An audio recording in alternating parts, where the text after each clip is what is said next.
अक्सर हम लोगों के घर पर हमें कोई ना कोई छोटी मोटी प्रॉब्लम हो जाती है और इन प्रॉब्लम्स के लिए हमें कुछ मेडिसिन्स के बारे में जानकारी बहुत ज़्यादा ज़रूरी होती है। इन सारी मेडिसिन्स को हम लोग फर्स्ट एड की मेडिसिन बोलते हैं। तो आज की वीडियो में हम इन्हीं कुछ मेडिसिन की बात करने वाले हैं जो कि हम कॉमनली यूज करते हैं as a first aid medicine.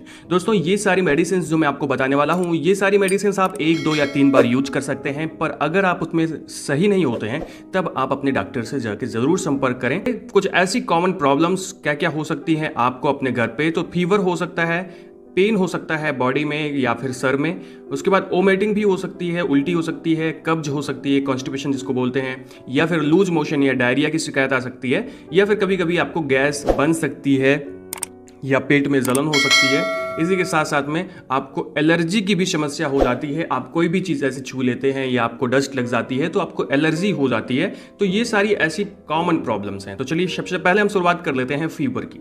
दोस्तों, अगर आपको फीवर होता है वो किसी भी कारण से हो सकता है, थोड़ा बहुत अगर आपको इन्फेक्शन होता है तब आपको फीवर होने की संभावना होती है। तो एक्चुअली किसी भी प्रकार के फीवर के सिम्टम को ख़त्म करने के लिए अगर आपको थोड़ा बहुत हुआ है तो आप कुछ मेडिसिन ले सकते हैं। जैसे आप यहाँ पे नॉर्मली आप पैरासीटामॉल 500 ले सकते हैं। पैरासीटामॉल 500 mg आप जैसे ब्रांड्स बहुत सारी आ जाती हैं, लाइक डोलो 500, कालपाल 500, तो इसमें से आप कोई भी गोली ले सकते हैं। बात कर लेते हैं डोज की, तो आप इसकी 4 गोलियां दिन भर में ले सकते हैं, पर ऐसा लेने की ज़रूरत नहीं है। आप 2 से 3 बार लें। अगर आपका फीवर सही नहीं होता है तो अपने डॉक्टर से डायग्नोज करवाएं। दूसरी प्रॉब्लम होती है यहाँ पे पेन वो आपके सर में भी हो सकता है, पूरे बॉडी में भी हो सकता है, या बॉडी के किसी पार्ट में हो सकता है। तो अगर किसी भी प्रकार का आपको बहुत ज़्यादा पेन होता है, हल्की सी हरारत लगती है, तो इस कंडीशन में आपको पैरासीटामॉल तो दिया जाता है, पर पैरासीटामॉल के साथ में एक कॉम्बिनेशन दिया जाता है जो कि होता है NSAIDs मेडिसिन का। कहने का मतलब non steroidal anti inflammatory drugs का। ये ड्रग्स हो सकती हैं डाइक्लोफेनेक, एसिक्लोफेनेक, आइबुप्रोफेन, निमोसलाइड। इस तरह की मेडिसिन आती हैं, जैसे डाइक्लोपेरा, एसिक्लोपेरा इस तरह की, या आइबुप्रोफेन पैरासीटामॉल टेबलेट आती है। बट अगर मैं कहूँ तो आप कौन सी मेडिसिन लेंगे, तो आप जीरोडॉल पी ले सकते हैं। Zerodol P paracetamol plus aceclofenac होती है और इसके साइड इफेक्ट उतने ज़्यादा नहीं होते हैं।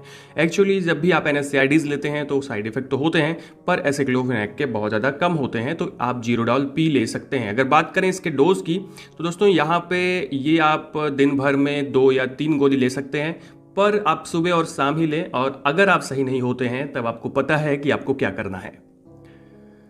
दोस्तों, तीसरी चीज प्रॉब्लम आती है कि हमें वोमिटिंग की समस्या होती है, उल्टी की समस्या होती है। अगर आपको 1-2 बार उल्टी हुई है तो उस कंडीशन में जो मैं मेडिसिन बता रहा हूं आप उसको ले सकते हैं।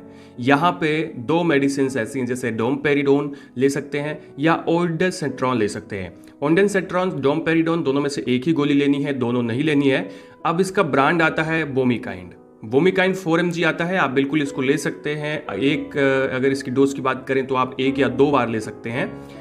एक्चुअली 1-2 बार मैं इसलिए कहता हूँ क्योंकि अगर आपको एक नॉर्मल सी प्रॉब्लम है और वैसे वोमिटिंग हुई है तो 1 या 2 गोली में आप सही हो जाएंगे। और अगर नहीं सही होते हैं तो फिर अपने डॉक्टर से मिल लीजिए कि आखिर आपको उल्टी आ क्यों रही है। बढ़ते हैं थोड़ा सा आगे, और अगली प्रॉब्लम जो होती है वो कॉन्स्टिपेशन है। आज के ज़माने में कॉन्स्टिपेशन एक बहुत मेजर समस्या है, और अगर आपको कॉन्स्टिपेशन की समस्या होती है तो अपने डॉक्टर से ज़रूर मिलें, क्योंकि वहाँ पे आपको बहुत सारी दूसरी बीमारियाँ भी हो सकती हैं कॉन्स्टिपेशन की वजह से। दोस्तों, अगर आपको पहली बार ऐसा कॉन्स्टिपेशन की समस्या आ रही है, कब्ज की समस्या आ रही है, तो आप एक मेडिसिन आती है बेसाकोडिल आप ले सकते हैं। इसका ब्रांड नेम होता है ड्यूलोलैक्स।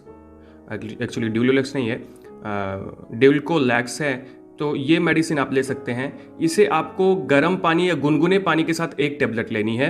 और देखो, ये जो है, अगर आप बिना ब्रांड की दवा लेना चाहते हैं तो बिना ब्रांड के भी मिल जाती है, और अगर आप ब्रांड वाली दवा लेना चाहते हैं तो ब्रांड वाली दवा होती है। एक्चुअली ये एक लग्जेटिव मेडिसिन होती है। लग्जेटिव का होने का मतलब कि ये आपके स्टूल को थोड़ा सा गीला कर देती है और बाउल मूवमेंट को थोड़ा सा बढ़ा देती है, मतलब आंत के मूवमेंट को बढ़ा देती है, और फिर आपको टॉयलेट आसानी से हो जाती है, तो कॉन्स्टिपेशन आपका सही हो जाता है।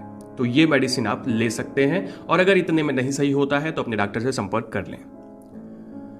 दोस्तों, अगली जो प्रॉब्लम आती है वो होती है लूज मोशन की। लूज मोशन को एक्चुअली हम लोग डायरिया भी बोलते हैं। यहाँ पे बहुत सारी मेडिसिन आती हैं, बट आप लोपेरामाइड मेडिसिन ले सकते हैं। लोपेरामाइड आपको सिंगल टेबलेट लेनी है, एक टेबलेट आप यूज करिए केवल। और यहाँ पे ये ORS घोल भी आप ले सकते हैं। अगर आपको बहुत ज़्यादा प्रॉब्लम हो रही है तो डायरिया में आप ORS का घोल भी ले सकते हैं। दोस्तों, अगर इतने में आप सही नहीं होते हैं तो अपने डॉक्टर से संपर्क कर लें कि आपको डायरिया किस वजह से हो रही है। वैसे मैं आपको बताऊं तो आप यहाँ पे कभी कभी इसबगोल की भूसी का भी यूज़ करते हैं, इसबगोल का यूज़ करते हैं पेट दस्त को सही करने के लिए। बट एक्चुअली मैं आपको बताऊं कि दस्त कई कारणों से हो सकता है सर, ठीक है। तो अपने डॉक्टर से ज़रूर मिलें जिससे आपको ये पता चले कि आखिर आपको हुआ क्या है, क्योंकि ये बहुत ज़्यादा ज़रूरी है आपको पता होना। थोड़ा सा आगे बढ़ते हैं। अगली जो प्रॉब्लम आती है आज के टाइम में, ये भी प्रॉब्लम बहुत ज़्यादा है, जो कि है गैस की। मतलब गैस्ट्रिक एसिड आपके पेट में ज़्यादा सिक्रीट होता है तो आपकी गैसेस बनती हैं आपके पेट में।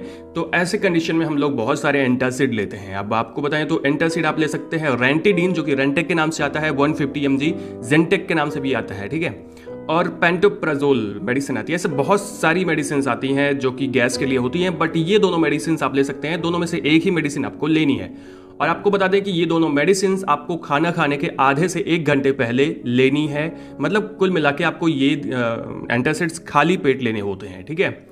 अब अगर समझ लीजिए कि अगर आपको बहुत ज़्यादा समस्या हो रही है और आपको पेट में जलन भी हो रही है तो आप डाइजीन 10 ml ले सकते हैं। बट डाइजीन का आपको ख्याल रखना है कि खाना खाने के बाद ही लेना है। मतलब अगर आपने रेंटेक ली है तो करीब 1 से 1.5 घंटे का दोनों में गैप होना चाहिए, ठीक है। तो डाइजीन आप ले सकते हैं 10 ml, लेकिन तब जब आपको पेट में बहुत ज़्यादा जलन होती है तब।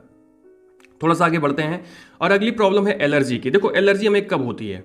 जैसे मान लीजिए कोई भी चीज़ हमें टच हो गई, ऐसी चीज़ जो जिसके प्रति हम सेंसिटिव थे, या हमारे ऑटो इम्यून सिस्टम के द्वारा, जो कि इम्यून सिस्टम होता है उसके द्वारा ही हमें एलर्जी होती है, तो उसको सप्रेस करने के लिए हम लोग दवा लेते हैं। तो यहाँ पे कौन कौन सी मेडिसिन आती हैं जो कि एलर्जी में हम ले सकते हैं?